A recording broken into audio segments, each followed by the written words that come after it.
250 000 cadavres allemands et roumains retrouvés aux alentours d'une seule ville. Plus d'1,1 million victimes soviétiques au cours d'une seule campagne. 82 jours de combat sur une île du Pacifique où ont péri entre un habitant sur 4 et un habitant sur 3 parmi ceux qui y vivaient avant la guerre. Et à Berlin, capitale d'un Reich en train de s'effondrer, 78 000 soldats soviétiques ont trouvé la mort en 16 jours, dans les rues d'une ville qui depuis janvier savait déjà qu'elle allait tomber. Pourtant, aucun de ces chiffres ne répond à la question. Car la question est piège. Quand on demande quelle a été la bataille la plus sanglante de la Seconde Guerre mondiale, on part du principe qu'il n'existe qu'une seule réponse claire, ordonnée, que l'on pourrait graver sur une stèle de marbre. Mais l'histoire ne fonctionne pas ainsi. La réponse dépend de ce que l'on mesure. Elle dépend du fait que l'on compte les militaires ou les civils. Elle dépend du fait que l'on considère l'intensité quotidienne ou le total cumulé. Elle dépend du fait qu'une bataille corresponde à une ville, à un front ou à un continent entier transformé en champ d'extermination permanent pendant 4 ans. Avant d'aborder les chiffres, il faut définir le cadre, car sans cela, toute comparaison est trompeuse. Une bataille peut être sanglante de 3 manières complètement différentes et chacune d'elles donne une réponse différente. La première, le nombre total de morts et de blessés dans les 2 camps sur l'ensemble de la campagne. Selon ce critère, les batailles longues et étendues l'emportent toujours sur les batailles courtes et intenses, même si, dans ces dernières, la probabilité de mourir par heure était 100 fois plus élevée. La deuxième, l'intensité quotidienne. Combien tombèrent par heure? Combien de temps un soldat tenait-il avant d'être mis hors de combat? Cet indicateur rend compte de quelque chose que le total ne rend pas. L'horreur concentrée, l'impossibilité de survivre à un endroit précis pendant une période donnée. La semaine d'août 1942 sur les rives de la Volga, ou les 4 premiers jours de l'opération soviétique sur les hauteurs de Silo en avril 1945, produisent des chiffres de mortalité par heure qui sont physiquement difficiles à assimiler. Troisièmement, l'impact sur les civils. Pendant la Seconde Guerre mondiale, la violence infligée à la population non combattante n'était pas, dans la plupart des cas, un dommage collatéral. Il s'agissait d'une politique délibérée, faisant partie de l'objectif, instrumentalisée comme un outil de guerre. Les batailles où cela s'est produit de la manière la plus systématique sont, en termes de souffrance humaine totale, les plus coûteuses de toutes. Et puis il y a le problème des limites géographiques et temporelles. Où s'achève Stalingrad et où commence la campagne de l'été 1942? La bataille de Berlin se limite-t-elle aux 9 jours de combats urbains ou inclut-elle les opérations sur les hauts de l'Oder à partir du 16 avril 1945? Quand commence la bataille d'Okinawa? Lorsque les premières forces de reconnaissance sont arrivées le 26 mars ou lorsque le débarquement principal a commencé le 1er avril? Selon la ligne que l'on trace sur la carte et sur le calendrier, les chiffres changent radicalement. Et enfin, la question la plus délicate de toutes. Est-il légitime de comparer Stalingrad au front de l'Est dans son ensemble? Le second englobe le premier. Et le front de l'Est englobe, en termes d'ampleur, tout le reste réuni. Tout cela n'est pas du relativisme historique, c'est de la précision. Et ici, la précision n'atténue pas l'horreur, elle l'amplifie. En octobre 1942, un officier d'une unité de chars allemande écrivait dans son journal « Stalingrad n'est plus une ville, les animaux fuient cet enfer, même les pierres les plus dures ne peuvent y tenir longtemps, seuls les hommes résistent ». C'était une phrase empreinte de la froideur de l'épuisement et non de la chaleur de l'héroïsme. Et elle décrivait avec une précision crue ce qui s'était passé au cours des 2 mois précédents. Ce qui allait suivre serait pire encore.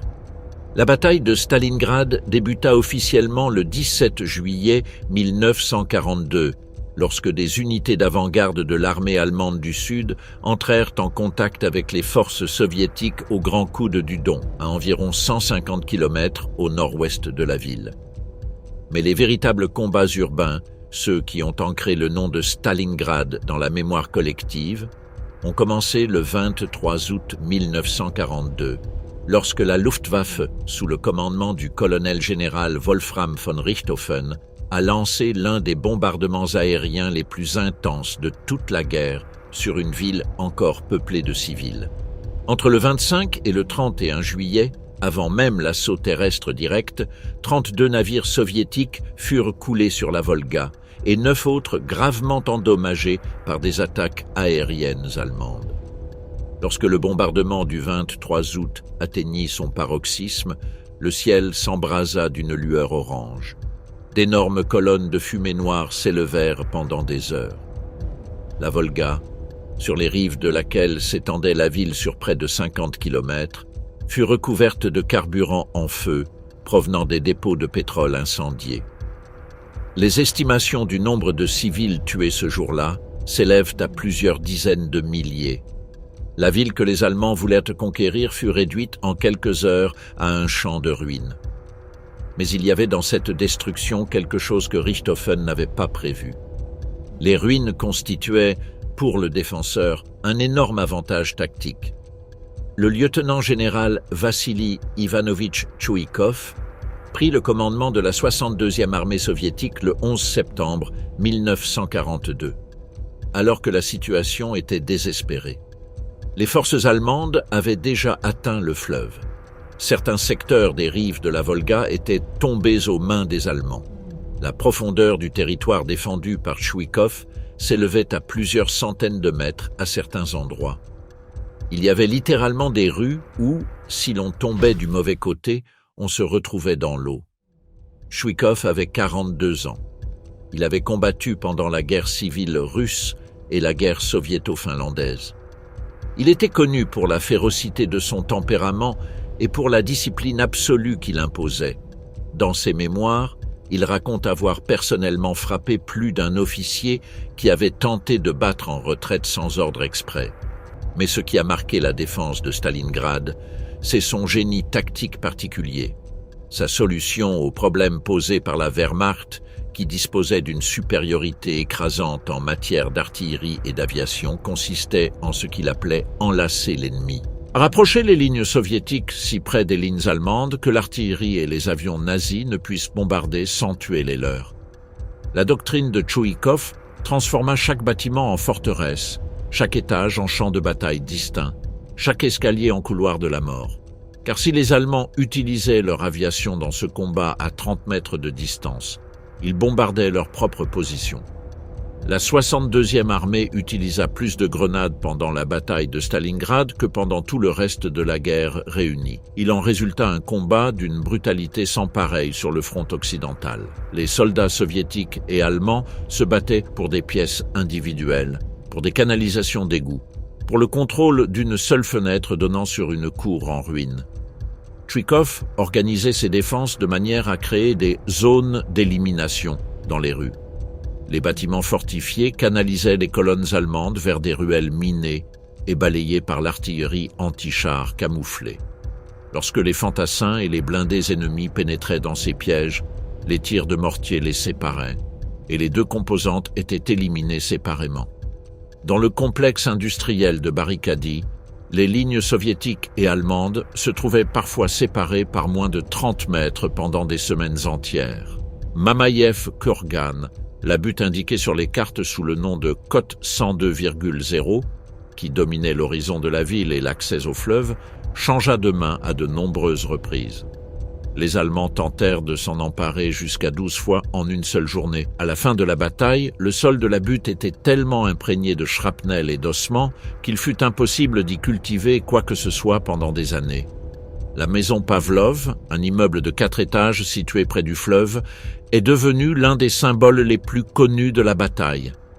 Le sergent Yakov Pavlov et un petit groupe de soldats s'emparèrent du bâtiment le 27 septembre 1942 et le défendirent contre toutes les attaques allemandes pendant 58 jours jusqu'à ce que les positions allemandes soient débordées par l'opération Uranus. Le général Tchouikov a rapporté qu'au cours de cette période, les défenseurs de ce seul immeuble avaient infligé à l'ennemi plus de pertes que celles subies par l'Allemagne pendant toute la campagne de France en 1940. Les tireurs d'élite opéraient des deux côtés. Le plus célèbre des soviétiques était le sergent Vassili Zaïtsev, originaire du village de Yelinino, dans les montagnes de l'Oural, dans la région de Tcheliabinsk. Avant la guerre, il avait été garde forestier et chasseur. À Stalingrad, entre octobre et décembre 1942, il a accumulé plus de 225 victimes confirmées avec un fusil de tireur d'élite Mosin Nagant modèle 1891. Il a également créé une école de tireurs d'élite au sein des lignes soviétiques, formant des dizaines de tireurs qui ont opéré dans le périmètre de la ville pendant des mois. Zaïtsev a survécu à toute la guerre et est décédé à Kiev en 1991, 10 jours avant l'effondrement de l'Union soviétique. La durée de vie moyenne d'un soldat soviétique nouvellement arrivé dans le secteur de Stalingrad à l'automne 1942 était inférieure à 24 heures, selon les données compilées par des sources militaires de l'époque. Certaines unités entières étaient décimées en 72 heures. Le lieutenant-général Tchouikov envoyait des unités depuis la rive est de la Volga, qui constituait la seule zone de ravitaillement directement au cœur des combats. Parfois sans repère sur le terrain, parfois sans savoir exactement à quelle position elle devait se présenter. Elle traversait le fleuve de nuit pour réduire les pertes dues aux bombardements aériens qui rendaient tout déplacement impossible pendant la journée. Mais il neigeait déjà sur la Volga, et des blocs de glace flottaient à la surface, et les bateaux étaient touchés par l'artillerie allemande. Tchouikov estime dans ses mémoires que pendant les pires moments d'octobre et de novembre 1942, ces forces perdaient environ 10 000 hommes par semaine et d'autres continuaient d'arriver. Le 19 novembre 1942, à 3 heures du matin, par une aube où la température était de moins 18 degrés Celsius et où le brouillard était si dense que les observateurs d'artillerie pouvaient à peine voir à 200 mètres, l'Armée rouge lança l'opération Uranus.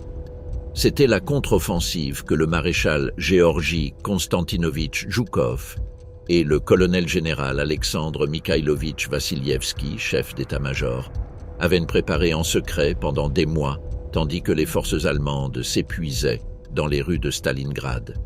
Le plan était classique dans sa géométrie et gigantesque par son ampleur, un double encerclement. Le front sud-ouest du lieutenant-général Nikolai Fyodorovitch Vatutin attaquerait par le nord. Le front de Stalingrad du général Andrei Ivanovitch Eremienko ferait de même par le sud. Les deux bras se refermeraient comme un étau autour de la 6e armée allemande du général Friedrich Paulus. La clé du plan consistait à attaquer non pas les divisions allemandes aguerries par les combats urbains, mais les flancs couverts par les alliés de l'Allemagne, la 3e armée roumaine au nord et la 4e armée roumaine au sud. Les divisions roumaines ne disposaient pas d'artillerie anti-chars efficace contre les T-34 soviétiques. Elles se manquaient de moyens de communication adéquats. Elles manquaient, dans de nombreux cas, de motivation pour mourir dans une guerre qui n'était pas la leur. Lorsque les chars soviétiques ont ouvert des brèches de plusieurs dizaines de kilomètres dès le premier jour, aucune réserve allemande n'a été en mesure de les colmater à temps.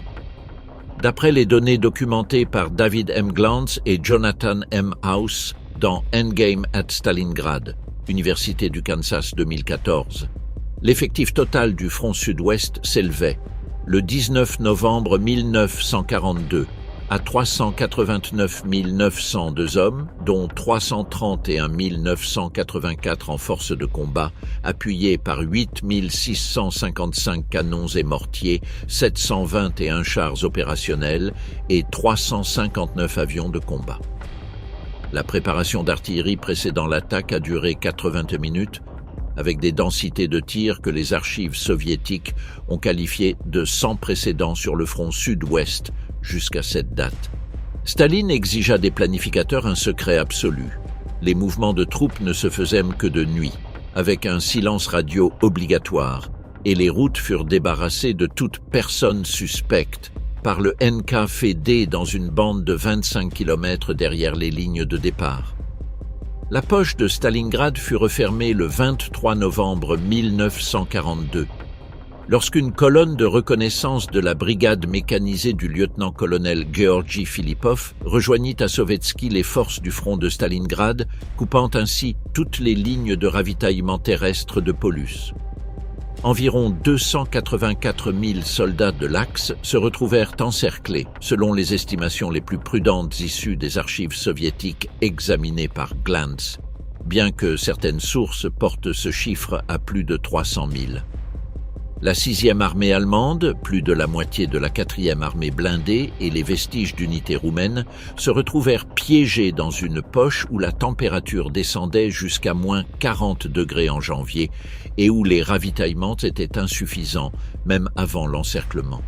Hitler interdit la reddition. Il affirma qu'aucun maréchal allemand ne s'était jamais rendu. Il promut alors Paulus à ce grade la veille de la capitulation, partant du principe que cela l'obligerait à se suicider plutôt que de se rendre. Il se trompa. L'opération Hiver de tempête, la tentative de sauvetage menée par le maréchal Erich von Manstein, débuta le 12 décembre avec l'avancée du groupe d'armées hautes depuis le sud. Il parvint à 48 km du périmètre du Kessel, le nom allemand désignant la chaudière, l'enclave, avant d'être repoussé et finalement stoppé par les forces soviétiques renforcées. Il ne s'en approcha jamais davantage. Les hommes pris au piège pouvaient apercevoir les éclairs de l'artillerie de Manstein à l'horizon lors des nuits claires de décembre. Paulus savait que 48 km, c'était trop. La 6e armée a souffert du froid, de la faim et des combats pendant encore 10 semaines. Les chevaux ont été mangés avant les chiens ont été mangés avant les rats dévoraient les cadavres. Le lieutenant Hans Oettl, capturé au cours des dernières semaines et qui a laissé un témoignage écrit, décrivait des soldats qui n'avaient plus d'uniforme reconnaissable car tout le tissu avait été enroulé autour de leurs membres pour éviter qu'ils ne gèlent, et qui se déplaçaient en formation de 10 hommes, non pas par tactique mais parce que 10 corps réunis génèrent plus de chaleur qu'un seul.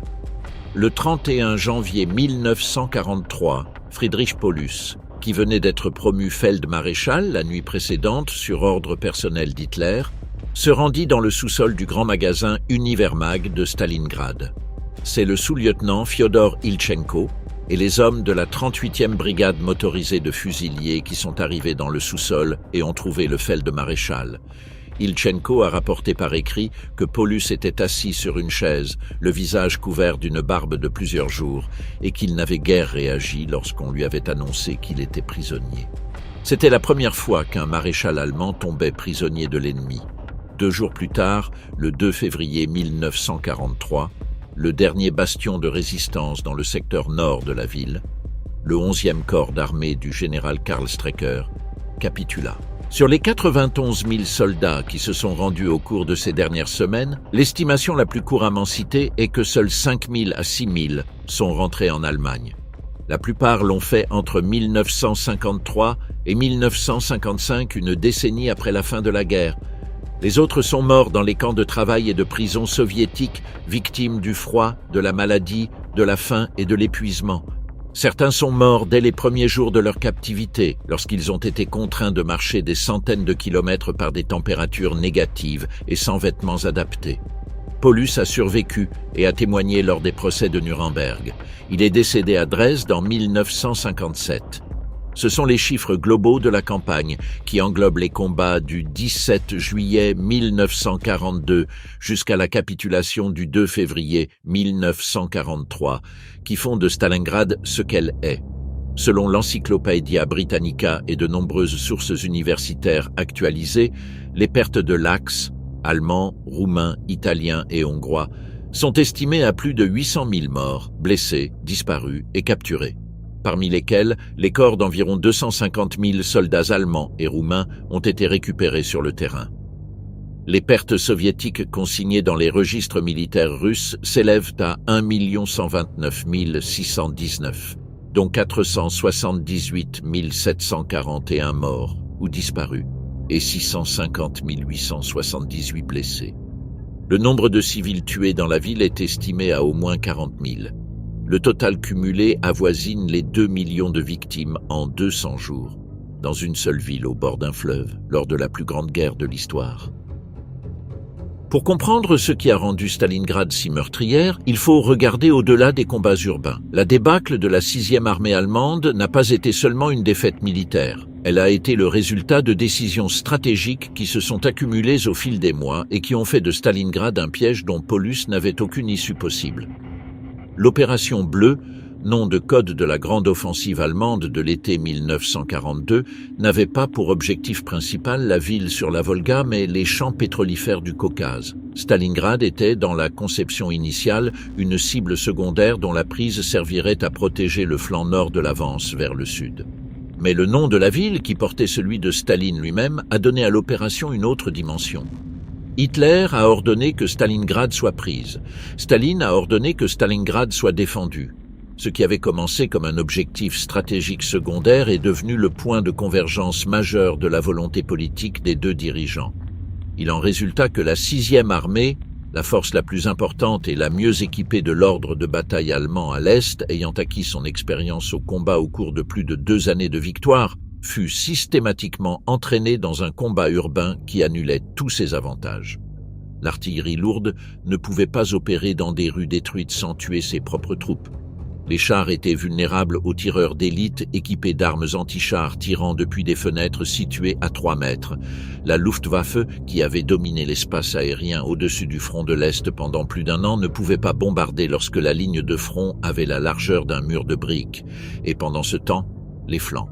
La 3e armée roumaine au nord et la 4e au sud, ainsi que les forces italiennes et hongroises qui couvraient le front du Don, s'étendaient sur des centaines de kilomètres avec très peu d'artillerie, très peu de chars et un moral variable. Glantz et Haus indiquent dans leur ouvrage que les planificateurs soviétiques avaient initialement estimé que l'encerclement piégerait entre 85 000 et 90 000 hommes. Le fait qu'il y en ait eu 284 000, voire plus, s'explique par le fait que la 6e armée était plus importante que ne l'avaient estimé les services de renseignement soviétiques et par le fait que Paulus mit plusieurs jours à comprendre que l'encerclement était réel et complet. Ces jours de retard à reconnaître la catastrophe lui ont coûté la possibilité, peut-être unique, de percer l'encerclement par le flanc sud avant que les soviétiques ne le consolident. Le lieutenant-colonel Wilhelm Adam, aide-de-camp de Paulus, a écrit dans ses mémoires que la nuit où il comprit que l'encerclement était définitif, le quartier général de la 6e armée fut plongé dans le silence. Il n'y avait ni cri, ni accusation. Seulement le silence des hommes qui savent qu'ils sont arrivés au bout. L'opération Uranus comportait également une dimension logistique qui rend la victoire soviétique d'autant plus remarquable. Les 3 fronts d'attaque dépendaient de voies d'approvisionnement comprenant des voies ferrées d'un écartement différent de la norme soviétique dans les territoires récemment reconquis. Des camions Studebaker fournis dans le cadre de la loi américaine sur le pré-bail, dont la contribution à l'effort de guerre soviétique est systématiquement sous-estimée dans l'historiographie russe, et des ponts de fortune sur des rivières partiellement gelées. Malgré tout, les armées soviétiques ont maintenu pendant des semaines la double ligne d'encerclement.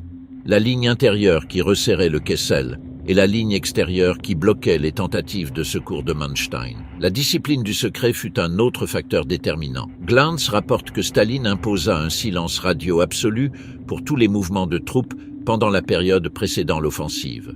Les commandants de front ne pouvaient communiquer leurs ordres que verbalement. Le NKVD passait l'arrière-garde au peigne fin à la recherche d'éventuels espions ou déserteurs susceptibles de divulguer des informations. En conséquence, l'état-major allemand ne se rendit compte de l'ampleur réelle de la concentration soviétique qu'une fois l'attaque lancée. Le colonel général Maximilian Freiherr von Weichs, commandant du groupe d'armée B, reçut le premier rapport indiquant qu'un événement grave se produisait sur le flanc nord le 19 novembre 1942, le jour même de l'attaque, en milieu de matinée. À 10 000 km des steppes russes, sur une île d'environ 1200 km² située à 550 km au sud de Kyushu, la dernière grande île de l'archipel japonais, se produisit ce que les soldats américains appelèrent « The Typhoon of Steel », le typhon d'acier. Ce sont les Okinawa eux-mêmes qui lui ont donné ce nom, pas les Américains. Le 1er avril 1945, jour de Pâques et du poisson d'avril aux États-Unis. 60 000 soldats et marines américains débarquèrent sur les plages occidentales d'Okinawa lors de la plus grande opération amphibie du théâtre du Pacifique, dépassant même en ampleur les opérations menées en mer du Nord. La première journée fut d'un calme sinistre. Les hommes avancèrent sans résistance notable à travers les rizières et s'emparèrent de 2 aérodromes presque sans tirer un seul coup de feu. Certains vétérans d'Iwo Jima et de Peleliu se regardèrent avec perplexité. Un officier des Marines écrivit ce jour-là à sa famille « Ça ne présage rien de bon. Quand c'est facile au début, c'est que l'ennemi attend quelque chose. » Ils avaient raison. Le lieutenant-général Mitsuru Ushijima, commandant de la 32e armée japonaise à Okinawa, avait étudié le schéma des débarquements américains sur les îles précédentes et était parvenu à une conclusion qui contredisait la doctrine japonaise orthodoxe. Défendre les plages revenait à gaspiller des hommes. Les Américains disposaient d'une supériorité écrasante en matière d'artillerie navale et aérienne. Toute unité présente sur les plages lors du débarquement serait anéantie en quelques heures. Ushijima attendrait dans le sud, dans un réseau de tunnels, de cavernes et de positions de tir construits pendant des mois dans le relief calcaire de la partie méridionale de l'île. Le périmètre de défense principal s'ancrait au château de Shuri, une forteresse vieille de plusieurs siècles ancienne base, transformée en centre névralgique du système défensif japonais. Derrière elle, des dizaines de lignes de défense supplémentaires s'étendaient jusqu'à l'extrémité sud de l'île. Les combats ont véritablement commencé le 6 avril. Ce même jour, le Japon a lancé la plus grande opération de kamikaze de la guerre, l'opération Kikusui numéro 1, avec 355 avions suicides contre la flotte alliée au large des côtes. L'USS Newcombe, un destroyer, fut touché 5 fois en une seule journée. 29 marins y trouvèrent la mort. Le lendemain, un autre destroyer coula. Les attaques kamikazes se poursuivirent par vagues successives pendant des semaines, numérotées de 1 à 10, avec un total de près de 2000 avions kamikazes. À la fin de la campagne, 26 navires alliés avaient été coulés et 164 autres endommagés. Les pertes navales américaines à Okinawa furent les plus élevées de toute la guerre du Pacifique. 4907 morts, soit un mort pour chaque blessé contre un rapport de 1 pour 5 chez les Marines à terre. Sur terre, l'avancée américaine se mesurait en mètres par jour. La ligne Machinato, la ligne d'Akechi, la forêt du sucre, les collines désignées par des lettres ou des chiffres. Chacune de ces positions a coûté des centaines de vies. Les Japonais avaient construit leur système défensif de telle sorte que chaque position couvrait la suivante. S'emparer d'une tranchée n'ouvrait pas de champ de manœuvre, mais exposait au feu de 3 positions latérales que l'on avait ignorées, car elles étaient dissimulées dans des grottes. Les marines découvrirent que la seule façon de neutraliser ces positions était d'utiliser des lance-flammes et des explosifs placés directement à l'entrée des grottes. Sugarloaf Hill, une élévation qui semblait insignifiante sur la carte, fut attaquée et reprise 11 fois en 11 jours au mois de mai 1945. Le 29e régiment de Marines perdit 2662 hommes tués au cours de cette période, auxquels s'ajoutèrent 1289 évacués pour cause de chocs de combat ou d'effondrement psychologique. La proportion de pertes dues au stress de combat à Okinawa s'élevait à 48% par rapport aux blessures physiques, un pourcentage sans précédent que des spécialistes de la psychiatrie militaire, comme le docteur David Marlowe, ont cité des décennies plus tard comme l'un des cas fondateurs pour comprendre le syndrome de stress post-traumatique. À titre de comparaison, lors de la guerre de Corée, ce chiffre était de 20 à 25%, lors de la guerre du Yom Kippour de 30%. Le général Simon Bolivar Buckner Jr., commandant de la 10e armée américaine et officier le plus haut gradé sur le théâtre des opérations terrestres du Pacifique, est mort le 18 juin 1945, 4 jours avant la fin officielle de la bataille, touché par des éclats d'artillerie japonaise, alors qu'il observait l'avance de ses troupes depuis un poste d'observation. Il fut l'officier américain le plus haut gradé à tomber sous le feu ennemi pendant toute la Seconde Guerre mondiale. À ce moment-là, la campagne était pratiquement gagnée. Buckner mourut dans la dernière ligne droite. Les Japonais ne se rendirent pas. Le lieutenant-général Ushijima rédigea une lettre d'adieu officielle à l'intention de ses supérieurs à Tokyo, les remerciant de l'honneur d'avoir servi l'Empire, puis se suicida par le rituel du seppuku dans une grotte à l'extrémité sud de l'île le 22 juin 1945, aux côtés de son chef d'état-major, le lieutenant-général Isamu Sho. Sur les quelques 100 000 soldats japonais qui ont défendu Okinawa, entre 107 000 et 117 000 ont trouvé la mort au combat ou lors des derniers actes de résistance. Environ 7 400 ont été capturés, une minorité sans équivalent dans la guerre du Pacifique si on la mesure en pourcentage du total. Le pourcentage de survivants qui se sont rendus était inférieur à 7%. Mais ce qui place Okinawa dans une catégorie à part, c'est la population civile. L'île comptait environ 450 000 habitants avant la guerre. Elle n'était pas japonaise au sens historique conventionnel du terme. Elle avait été le royaume des Ryukyu, un État indépendant doté de sa propre culture et de sa propre langue, le Ryukyu ou Uchinaguchi, que le gouvernement Meiji du Japon avait officiellement annexé en 1879 par ce que les documents officiels japonais appelaient la mise sous tutelle du royaume. Pour de nombreux Okinawais, 4 siècles d'identité culturelle propre les séparaient des Japonais de l'archipel principal. Cette distance s'est avérée, pendant la guerre, fatalement sans importance. L'armée japonaise a enrôlé des lycéens pour servir comme combattants ou auxiliaires. Le corps impérial du sang et du fer, le Teketsu Kinnotai, a mobilisé des jeunes âgés de 14 à 16 ans. Sur les 1500 élèves mobilisés, au moins 800 ont trouvé la mort. Les jeunes filles des lycées pour filles ont été recrutées comme infirmières de campagne au sein d'unités appelées Imeyuri, lys étoilées. Sur les 222 infirmières de ces brigades, 136 ont trouvé la mort, âgées de 15 à 19 ans, dont beaucoup lors de l'effondrement des abris souterrains où elles soignaient les blessés lorsque les explosifs américains en ont scellé les entrées. L'horreur la plus documentée et la plus difficile à accepter fut une autre. Alors que les forces japonaises battaient en retraite vers le sud et que les civils se retrouvaient pris au piège entre les deux armées, l'armée impériale commença à répandre systématiquement l'idée que la reddition face aux Américains équivalait à une mort pire que toute autre. Torture, démembrement, esclavage sexuel pour les femmes et castration pour les hommes.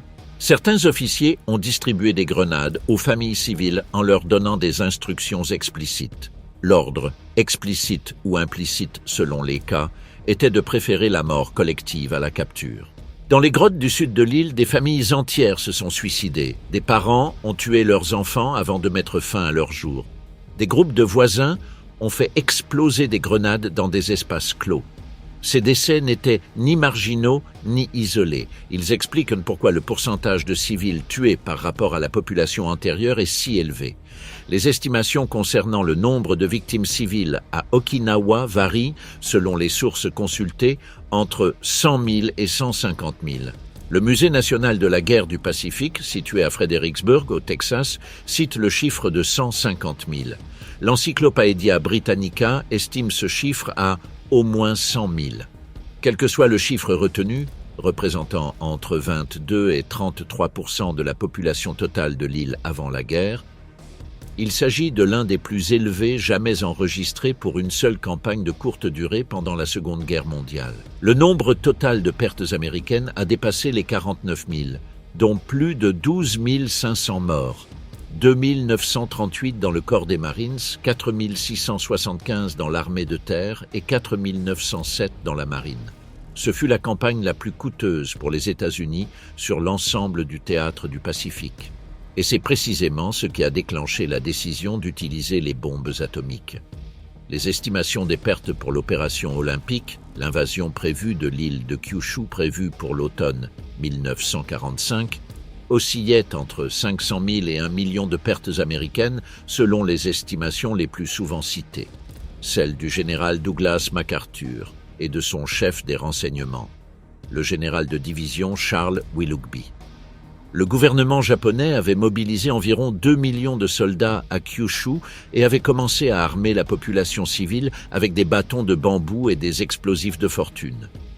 La logique des 49 000 pertes enregistrées à Okinawa, extrapolées à la superficie et à la population des îles principales, donnait lieu à des projections que les planificateurs militaires américains décrivaient dans leurs mémos comme inacceptables mais probablement inévitables, sans le recours à un facteur susceptible de bouleverser radicalement le calcul. Ce facteur fut la bombe atomique larguée sur Hiroshima le 6 août et sur Nagasaki le 9 août 1945. 82 jours de combat à Okinawa ont scellé cette issue. Pour comprendre Okinawa au-delà des statistiques, il faut pénétrer la logique interne des combats. Le général Ushijima et son chef d'état-major, le lieutenant-général Isamu Cho, incarnaient deux philosophies différentes quant à la manière de défendre l'île. Cho était agressif, presque impulsif. Il voulait des contre-attaques incessantes, repousser les Américains vers la mer à coups de frappes massives. Ushijima était plus patient, plus froid. Son objectif n'était pas de remporter la bataille, mais d'infliger autant de pertes que possible afin de décourager l'invasion du Japon continental. La doctrine d'Ushijima consistait, en termes crûment directs, à tuer le plus grand nombre possible d'Américains avant de mourir. Aucune victoire n'était possible. Il ne pouvait que rendre la défaite plus coûteuse. Il en résulta un champ de bataille où les défenseurs choisissaient de céder délibérément du terrain pour attirer les attaquants vers des zones de tir préparées.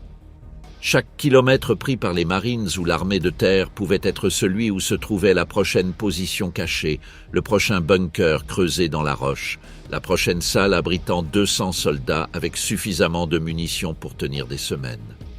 Les soldats qui ont combattu à Okinawa ont décrit un phénomène spécifique que les vétérans des combats européens mentionnent rarement. Le sentiment que la terre elle-même tuait. L'île tout entière constituait un système de défense. Les grottes n'étaient pas des abris ponctuels, mais des réseaux interconnectés s'étendant sur des kilomètres. Le système défensif de Shuri, le principal, comprenait des tunnels reliant des positions distantes de plusieurs centaines de mètres, permettant aux défenseurs de se retirer d'un point attaqué et de réapparaître sur le flanc de l'attaquant. E.B. Sledge, un marine vétéran de Peleliu qui a également combattu à Okinawa, a décrit dans ses mémoires, publiées sous le titre « With the Old Breed » en 1981, comment sa compagnie a mis plus d'une semaine à comprendre que le même groupe de soldats japonais qu'elle avait anéantis à plusieurs reprises continuait d'apparaître dans de nouvelles positions parce qu'ils se déplaçaient sous terre. Les kamikazes en mer avaient leur équivalent sur terre, les charges suicides individuelles de soldats japonais, seuls ou en petits groupes, contre les chars de combat américains à l'aide de charges explosives attachées à leur corps. Certains portaient des bombes magnétiques qu'ils tentaient de fixer au châssis des chars avant de les faire exploser. La plupart mouraient avant d'atteindre les véhicules. Mais l'effet psychologique sur les équipages des chars, qui devaient garder leurs écoutilles fermées même sous la chaleur de juin à Okinawa sans visibilité adéquate, sachant que toute silhouette qui s'approchait pouvait être un rikugun, était dévastateur. Les pluies de mai et juin transformèrent le champ de bataille du Sud en un lieu que les vétérans eux-mêmes comparèrent à la Somme de 1916. Le sol calcaire, lorsqu'il était bombardé, n'absorbait pas l'eau, mais la repoussait. La boue atteignait entre un demi-mètre et 1 mètre de profondeur dans certains secteurs. Les chars s'enlisaient, les blessés se noyaient dans les tranchées avant même d'avoir pu être évacués. L'odeur de décomposition, sous une température subtropicale, sans possibilité d'enterrer les morts en plein combat, a été décrite par de nombreux vétérans comme ce qui leur est resté le plus gravé dans la mémoire, des années plus tard. Le 1er juin 1945, le 17e corps d'armée américain s'empara du château de Shuri, le centre du système défensif principal. Ushijima avait ordonné la retraite vers le sud 2 semaines auparavant, conservant suffisamment de force pour poursuivre la résistance. Les marines et les soldats qui pénétrèrent dans les ruines du château le trouvèrent abandonné mais pas vide. Il y avait des milliers de corps de civils japonais et d'Okinawa qui avaient trouvé la mort dans les tunnels pendant les combats ou les bombardements. Les dernières semaines de la bataille furent particulièrement féroces car les défenseurs, acculés à l'extrémité sud de l'île, n'avaient plus aucune option stratégique. Il n'y avait que la mort ou la reddition. Et la doctrine ainsi que la culture de l'armée impériale faisaient de la reddition quelque chose de pire que la mort. Le 22 juin 1945, le commandant américain déclara la bataille terminée. Mais des unités japonaises isolées continuèrent à se battre dans les grottes pendant des semaines, voire des mois. Le dernier soldat japonais d'Okinawa à se rendre officiellement le fit en 1947. Le 16 avril 1945, à 3 heures du matin, heure de Berlin, le maréchal Georgi Zhukov regarda sa montre depuis son poste de commandement avancé, situé sur l'escarpement du Reitwein, au-dessus de l'Oderbruch. Les aiguilles indiquaient 5 heures du matin, heure de Moscou. Il but la dernière gorgée du thé fort que lui avait préparé une soldate prénommée Margot. Puis, il sortit et attendit. Ce qui s'ensuivit fut, en chiffres absolus, le bombardement d'artillerie le plus intense de toute la guerre. Le général Kazakov disposait de 8983 pièces d'artillerie le long du secteur d'attaque principal, soit une densité d'environ un canon tous les 4 mètres dans les secteurs d'avance. Il y avait des obusiers de 152 mm, de 203 mm, des mortiers lourds et des régiments entiers de lance-roquettes Katyusha. Le premier front biélorusse disposait de réserves de 7 millions d'obus. Le premier jour de l'opération, le 16 avril 1945, 1 236 000 obus furent tirés. 1 200 000 obus en une seule journée. Les artilleurs soviétiques travaillaient avec les bouches des canons allumés, chargeant et tirant à un rythme tel que les tubes surchauffaient. On leur avait ordonné de garder la bouche ouverte pendant les salves afin d'équilibrer la pression et de ne pas se crever les tympans. Un colonel du génie qui observait le bombardement depuis l'autre rive de l'Oder l'a décrit dans une lettre adressée à sa famille ce soir-là. Toute la partie du ciel qui s'étendait vers l'est était en flammes. Du côté des Allemands, tout était recouvert de fumée et de grands panaches de terre. D'énormes volées d'oiseaux terrifiés s'envolaient dans toutes les directions sous l'effet du vacarme incessant. Puis Zhukov alluma les 143 projecteurs anti-aériens. L'idée était d'aveugler les défenseurs allemands. En réalité, les projecteurs causèrent plus de problèmes qu'ils n'en résolurent. Ils éclairaient les soldats soviétiques eux-mêmes par l'arrière, tandis que la fumée et la poussière soulevées par le bombardement formaient un écran qui dispersait la lumière dans toutes les directions. Les chars se retrouvaient ainsi silhouettés par leur propre artillerie. Le capitaine Souljanishvili, de la 3e armée de choc, écrivit que la lumière était si éblouissante qu'il était impossible de s'orienter. Les Allemands sur les sommets du silo avaient survécu pour une autre raison. Le général Gotthard Heinrichi, commandant du groupe d'armée de la Vistule, avait reçu des informations d'un prisonnier soviétique capturé la veille et avait ordonné que la majeure partie de ses forces se retire vers la 2e ligne de tranchées avant le bombardement. Les positions d'avant-garde étaient pratiquement vides lorsque les premiers obus tombèrent. Ceux qui n'eurent pas cette chance, des détachements du Volkssturm et des unités hongroises envoyées dans les tranchées de première ligne de la division 30 janvier des SS en tant que chair à canon, selon la description du lieutenant SS Helmut Schwarz lui-même, furent anéantis. Mais les principales positions défensives restèrent intactes. Zhukov mit 4 jours à s'emparer des hauteurs de Silo. 4 jours qui n'étaient pas prévus au calendrier. Selon l'historien Anthony Beevor et le Warfare History Network, à l'issue de ces 4 jours, les Soviétiques avaient perdu entre 30 000 et 33 000 hommes, et les Allemands environ 12 000 morts et 35 000 capturés. Rien que lors de l'assaut précédant Berlin, sur un front d'environ 80 km. Lorsque les armées de Zhukov arrivèrent enfin aux portes de Berlin le 21 avril, la ville qu'elles trouvèrent était déjà en train de mourir de l'intérieur depuis des mois. Les bombardements alliés, britanniques la nuit, américains le jour, avaient systématiquement frappé Berlin depuis 1943. En avril 1945, de vastes secteurs de la ville n'étaient plus que des décombres. Mais la population civile, qui comptait près de 4 millions de personnes avant la guerre, n'avait pas été entièrement évacuée. Beaucoup ne le pouvaient pas. Beaucoup ne croyaient pas que la ville puisse tomber. Beaucoup étaient restés parce qu'ils avaient de jeunes enfants, parce qu'ils étaient âgés, parce qu'ils avaient peur des routes. Environ 2,5 millions de civils se trouvaient encore à Berlin lorsque le siège commença. Les Berlinois avaient développé une adaptation à la terreur que l'on ne peut décrire que comme une normalisation de l'impossible. Les files d'attente pour obtenir des rations de beurre se dispersaient lorsqu'un obus tombait dans la file, puis se reformait autour du cratère. Une femme qui tenait un journal, publié après la guerre sous le titre anonyme « Une femme à Berlin », a décrit comment les femmes qui faisaient la queue essuyaient le sang sur leur carnet de rationnement et continuaient d'attendre. « Elles restent debout comme des murs », écrivait-elle, et ce sont les mêmes qui, il n'y a pas si longtemps, couraient se réfugier dans les bunkers dès qu'on annonçait l'apparition de 3 avions de chasse. Pour défendre Berlin, le Troisième Reich avait rassemblé ce qui lui restait. La division Nordland de la SS, composée de volontaires nordiques, norvégiens, danois, suédois, quelques néerlandais et belges, a combattu dans les secteurs sud-est et est de la ville avec une férocité que plusieurs témoins ont attribuée à l'absence de tout espoir de survie. Des vétérans du front de l'Est qui avaient passé 3 ans à combattre en Russie, et aussi de plus en plus des jeunes, des unités des jeunesses hitlériennes, âgées d'au moins 14 ans, formées en quelques semaines et envoyées sur des positions anti-chars.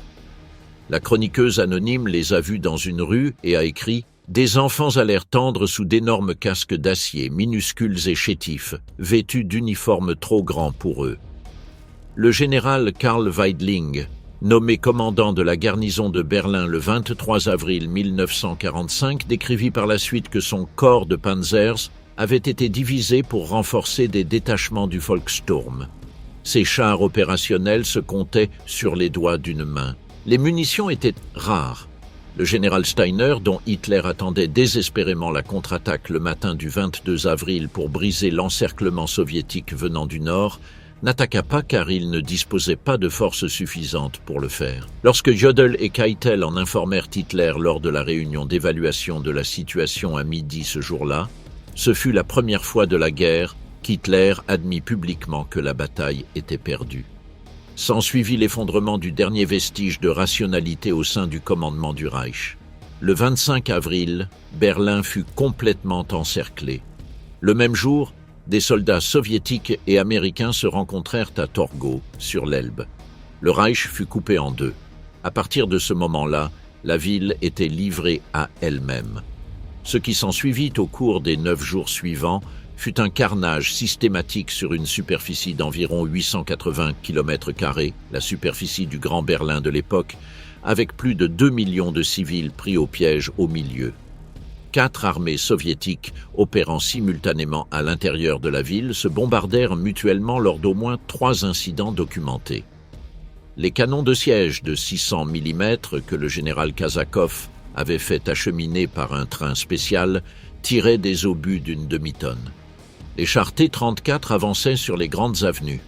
Les tours Flak, 3 structures en béton armées de plus de 30 mètres de haut, aux murs de 2 mètres d'épaisseur, construites en 1940 dans les parcs du Zoo, de Friedrichshain et de Humboldthain, tiraient avec leurs canons de 128 mm directement sur les chars soviétiques dans les rues.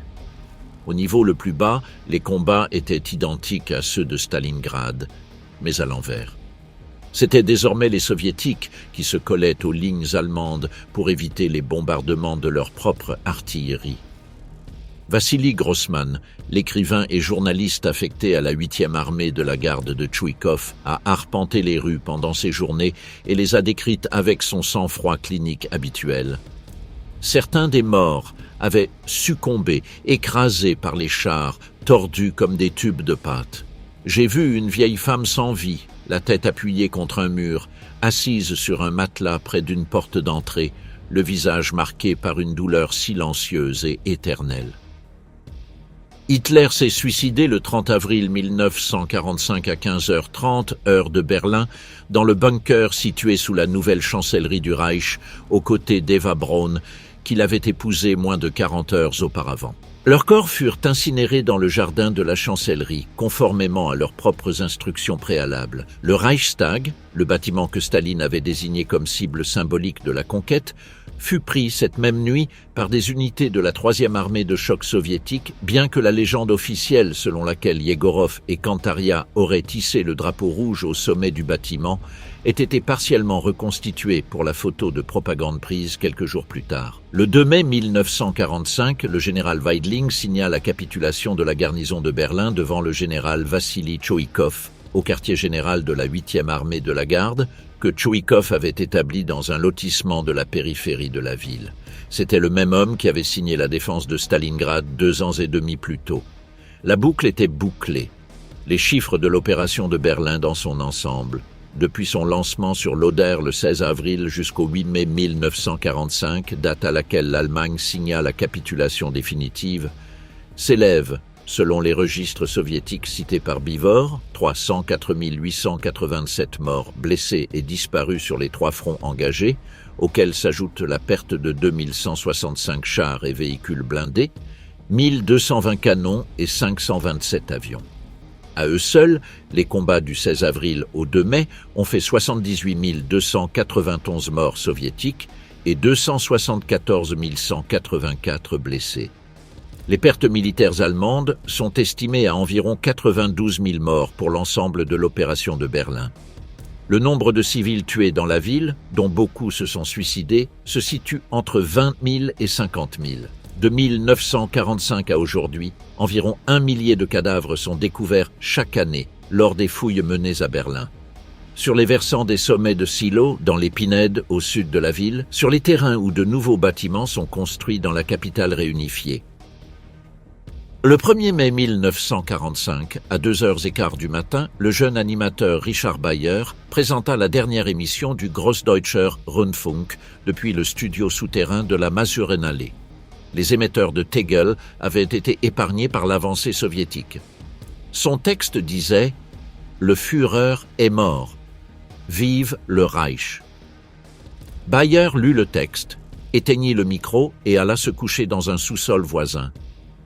À ce moment-là, le chef d'état-major de la Wehrmacht, le général Hans Krebs, franchissait les lignes soviétiques sous drapeau parlementaire pour se présenter devant le général Tchoïkov avec une proposition d'armistice. Krebs était l'un des très rares généraux allemands à parler couramment le russe grâce à son passage en tant qu'attaché militaire à Moscou en 1940. Tchoïkov le reçut à 4 heures du matin. Krebs expliqua qu'Hitler était mort et que le gouvernement Dönitz proposait un cessez-le-feu temporaire afin de négocier. Tchoïkov lui répondit qu'il n'accepterait qu'une capitulation sans condition. Krebs retourna vers les lignes allemandes. La négociation échoua. Les derniers jours de la bataille ont été marqués par des épisodes mêlant la violence la plus extrême à des moments d'une humanité déconcertante. L'écrivain Grossmann, en parcourant la ville le 2 mai, il observa des enfants allemands qui jouaient dans les cratères laissés par les bombes tandis que leur mère balayait les décombres du trottoir. Il écrivit dans son carnet « Cela se passe au moment même où Berlin s'effondre ». À quelques centaines de mètres de là, selon ses propres notes, il y avait des cadavres sous les murs effondrés. Les soldats soviétiques distribuaient des rations alimentaires aux civils allemands sur ordre du général Berzarin, premier commandant soviétique de la ville. La même armée qui, 3 jours auparavant, avait bombardé ces rues distribuait désormais du pain. Le général Weidling signa la capitulation ce matin-là. Mais la guerre ne prit pas fin pour tout le monde à ce moment-là. En dehors du périmètre de Berlin, la 9e division allemande tentait de se frayer un chemin vers l'ouest pour se rendre aux Américains sur l'Elbe plutôt qu'aux Soviétiques. La forêt de Halbe, au sud de Berlin, fut le théâtre des derniers combats désespérés de cette force, qui comprenait également des dizaines de milliers de civils. On estime qu'entre 30 000 et 40 000 Allemands, militaires et civils, dans les forêts de Halbe au cours de ces journées. Aujourd'hui encore, le cimetière de Halbe, avec plus de 28 000 personnes identifiées, est le plus grand d'Allemagne pour les victimes de la Seconde Guerre mondiale. Le maréchal Wilhelm Keitel a signé la capitulation définitive de l'Allemagne le 8 mai 1945 à Karlshorst à Berlin, en présence du maréchal Zhukov, du maréchal de l'air britannique Arthur Tedder, du général américain Karl Spaatz et du général français Jean Delattre de Tassigny. Zhukov a insisté pour que la signature ait lieu à Berlin et nulle part ailleurs. C'est dans la capitale allemande que devait être scellée la fin du Reich. Stalingrad, près de 2 millions de victimes en 200 jours. Okinawa, entre 260 000 et 280 000 morts en 82 jours. Berlin, entre 350 000 et 400 000 victimes, militaires et civiles confondues, en 16 jours de combat direct. Ce sont des chiffres qui laissent sans voix. Mais tous les trois réunis ne représentent qu'une fraction de ce qui s'est passé sur le théâtre d'opération le plus vaste, le plus long et le plus meurtrier de toute la Seconde Guerre mondiale, le front de l'Est. Du 22 juin 1941, date à laquelle 3 millions de soldats allemands et de leurs alliés ont franchi la frontière soviétique lors de la plus grande opération militaire de l'histoire, l'opération Barbarossa, nom de code tiré de l'empereur Frédéric Ier de Hohenstaufen, jusqu'au 9 mai 1945, date à laquelle l'Allemagne a signé sa capitulation définitive, le front de l'Est a été le théâtre d'un événement pour lequel il n'existe pas de terme précis dans les manuels occidentaux. Ce n'était pas seulement une guerre, c'était la destruction systématique d'un continent. Au cours des 3 premiers jours de l'opération Barbarossa, la Luftwaffe détruisit plus de 2000 avions soviétiques, la plupart au sol, avant même qu'ils n'aient pu décoller. Au cours de la première semaine de combat, les forces allemandes infligèrent 150 000 pertes aux soviétiques. Au cours des 4 premiers mois, entre juin et octobre 1941, selon l'Encyclopædia Britannica, au moins 4 millions de soldats soviétiques avaient été tués, blessés ou faits prisonniers. Les pertes allemandes au cours de cette période ont dépassé les 700 000. Et pourtant, l'armée rouge continuait d'exister. Elle continuait de se battre. La bataille de Kiev, en septembre 1941, a abouti à la capture d'environ 616 000 soldats soviétiques au cours d'une seule opération d'encerclement. La plupart périrent dans les camps de prisonniers allemands durant l'hiver 1941 à 1942, où les taux de mortalité dépassèrent 60%, dans des conditions que les procès de Nuremberg eux-mêmes qualifieraient plus tard de résultat d'une politique délibérée d'extermination. La bataille de Moscou, qui s'est déroulée entre octobre et décembre 1941, a mobilisé plus de 3 millions de soldats des deux camps par des températures descendant jusqu'à moins 40 degrés. Les forces allemandes ont même pu apercevoir les dômes du Kremlin à travers leurs jumelles avant d'être repoussées par la contre-offensive du maréchal Zhukov lancée le 5 décembre 1941, un jour avant l'attaque japonaise sur Pearl Harbor. La bataille de Moscou a sauvé l'Union soviétique durant l'hiver le plus critique de la guerre, mais elle a coûté du seul côté soviétique environ 926 000 pertes entre le 30 septembre et le 7 janvier, selon les données de Krivoshiv. La bataille de Koursk, en juillet 1943, fut la plus grande concentration de forces blindées de l'histoire. L'Allemagne déploya 2700 chars, 800 000 soldats d'infanterie et 2000 avions pour tenter de couper le saillant soviétique de Koursk. L'Union soviétique a riposté avec 3300 chars, 1,5 million de soldats et 2400 avions. Les combats sur le saillant sud, où les unités SS du maréchal von Manstein ont progressé le plus loin, ont donné lieu à la plus grande bataille de chars en terrain découvert de la guerre. À Prokhorovka, le 12 juillet 1943, entre 600 et 700 chars des deux camps se sont affrontés sur une superficie de quelques dizaines de kilomètres carrés. Les pertes ont été énormes pour les deux camps. Finalement, l'Allemagne se retira. Et après Koursk, la Wehrmacht ne reprit plus jamais l'initiative stratégique sur le front de l'Est. Le siège de Leningrad mérite un paragraphe à part. Le 8 septembre 1941, le groupe d'armées nord-allemand boucla l'encerclement autour de la deuxième ville de l'Union soviétique. 2,5 millions d'habitants se retrouvèrent pris au piège. Ce qui s'ensuivit dura 872 jours, jusqu'au 27 janvier 1944.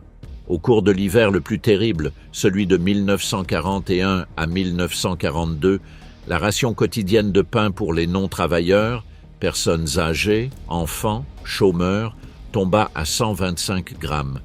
Pas 100, pas 200, 125 grammes de pain fabriqué à partir de farine mélangée à de la cellulose, de la sciure de bois et toute substance susceptible de donner du volume sans tuer immédiatement celui qui le mangeait. Cela représente environ 300 calories par jour.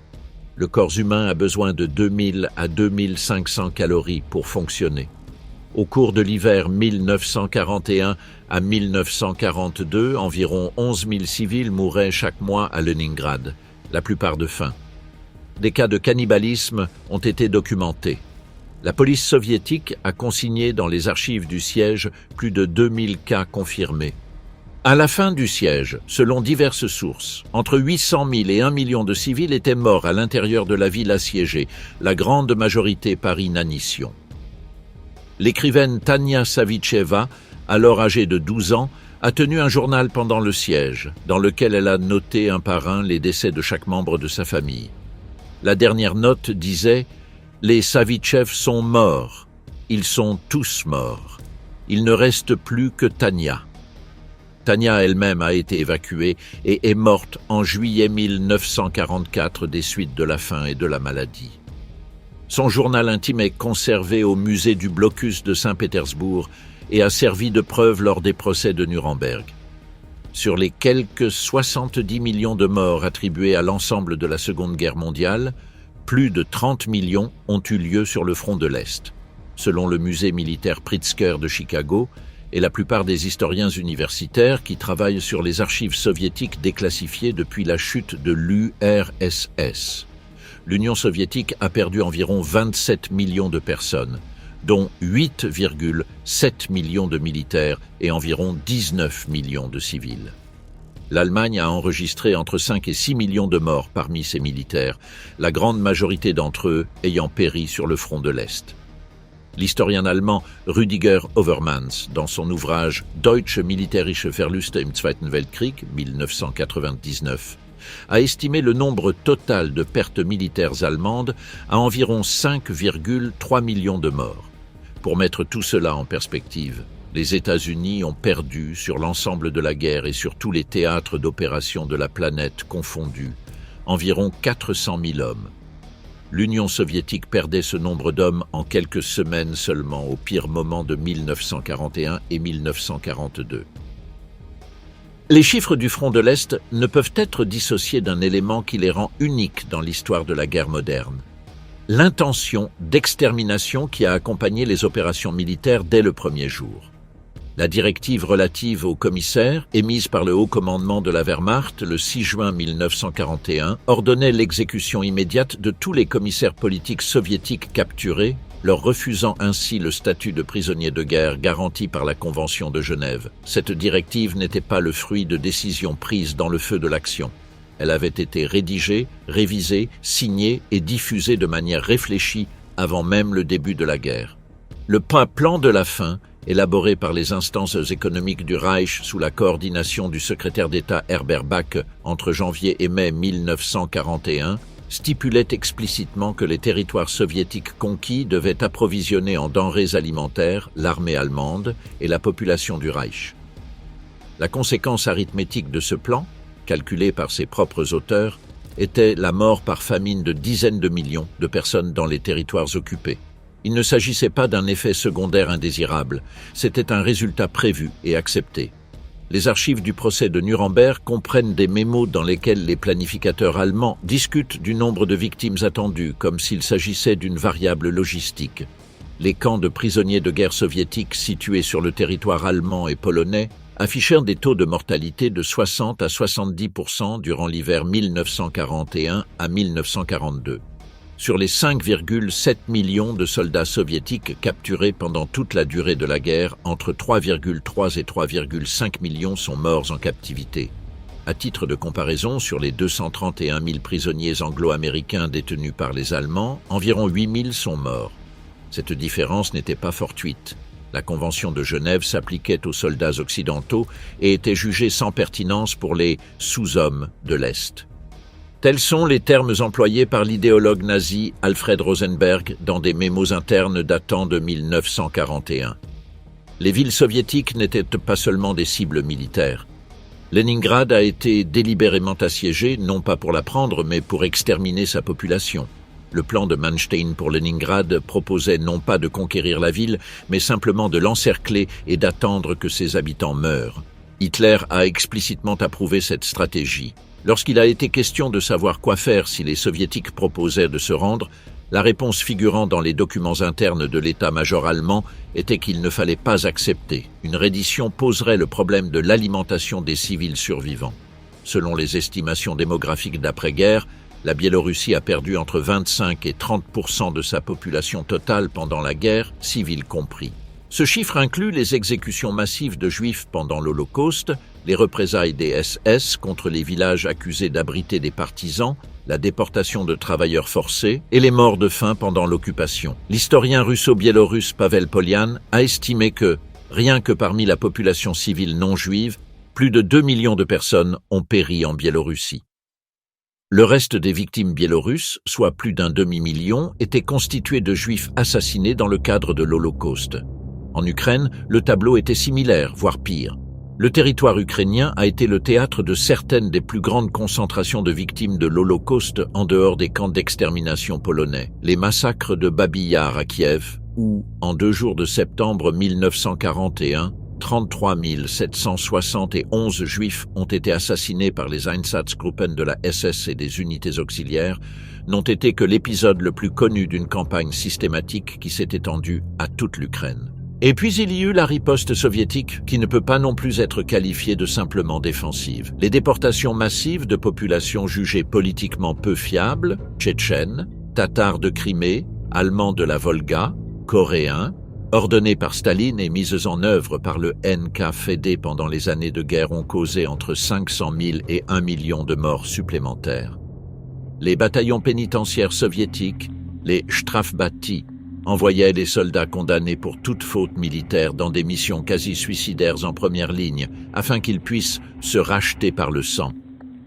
L'ordre « Pas un pas en arrière » du 28 juillet 1942, l'ordre numéro 227 de Staline, a créé des unités de blocage chargées de tirer sur les soldats soviétiques qui battaient en retraite sans ordre. Les archives militaires soviétiques elles-mêmes, déclassifiées après 1991, font état de plus de 150 000 soldats exécutés par leurs propres commandants tout au long de la guerre.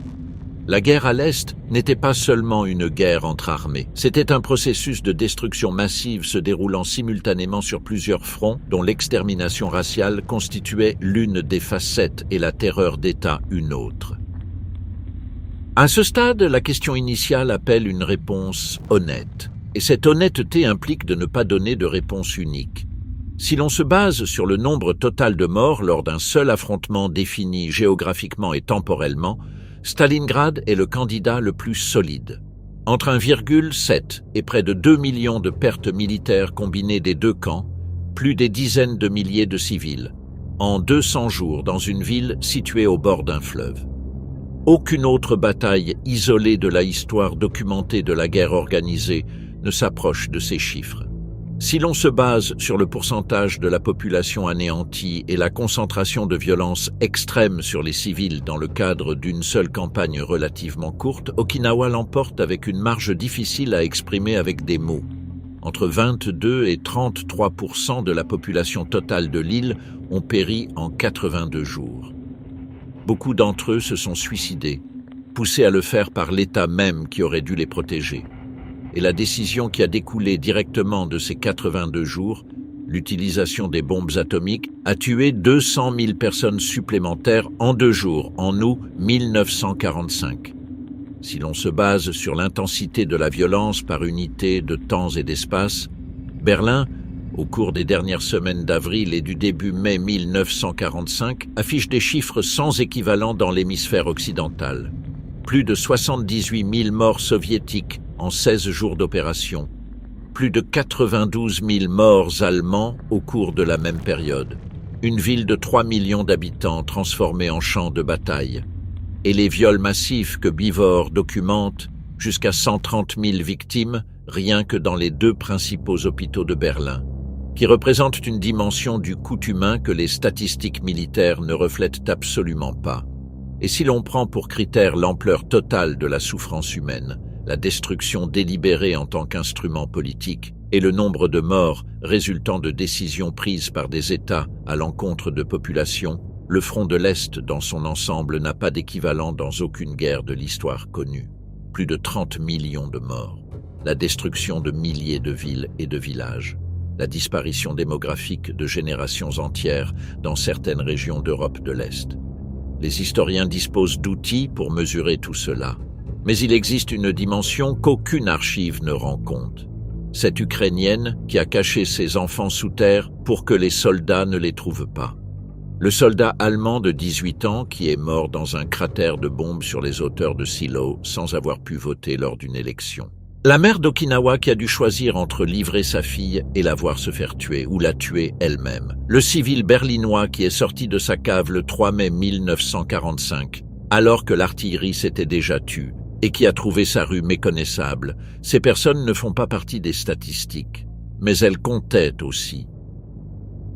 La question de savoir quelle fut la bataille la plus sanglante n'est pas un exercice académique futile.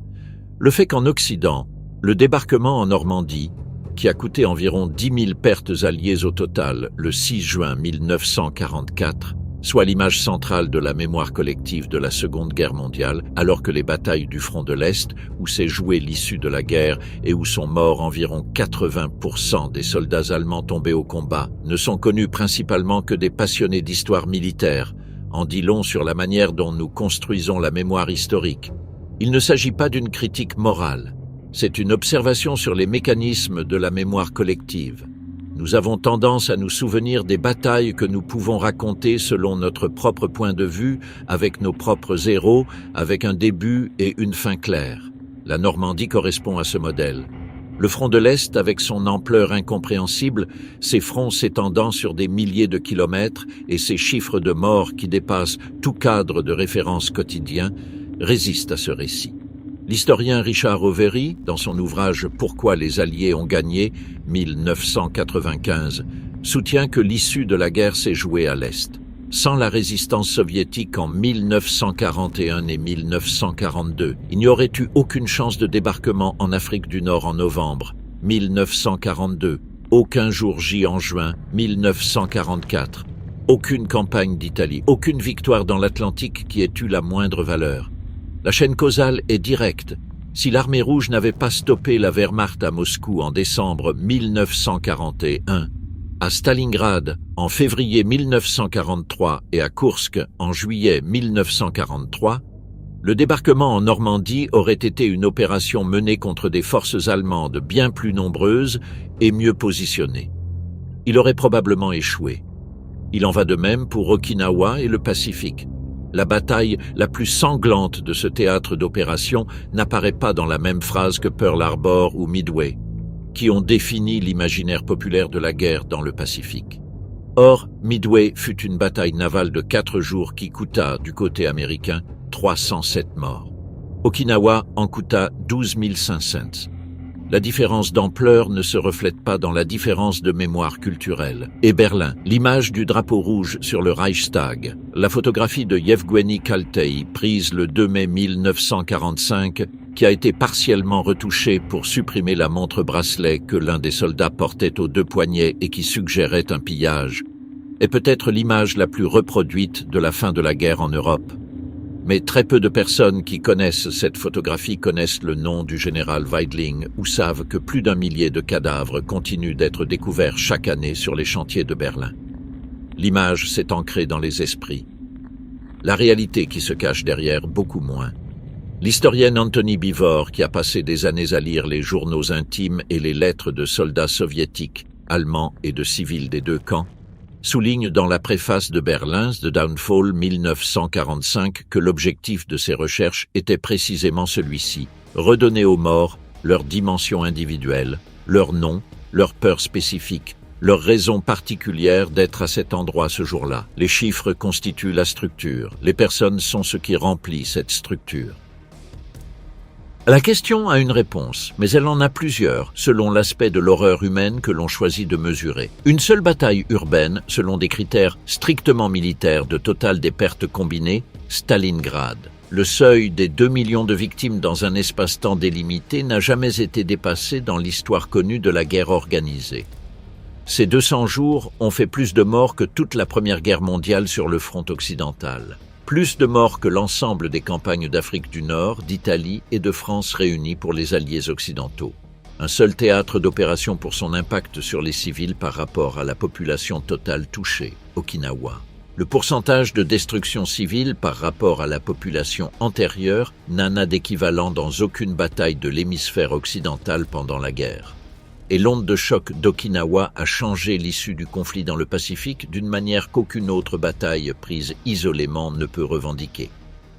Une seule opération se distingue par sa densité de violence sur la plus courte période et son impact sur la population urbaine, Berlin. Plus de 350 000 victimes militaires et civiles en 16 jours dans un espace urbain, auquel s'ajoutent des crimes de masse que l'historiographie a mis des décennies à documenter pleinement et qui suscitent encore aujourd'hui des débats universitaires en Allemagne, en Russie et dans les pays baltes.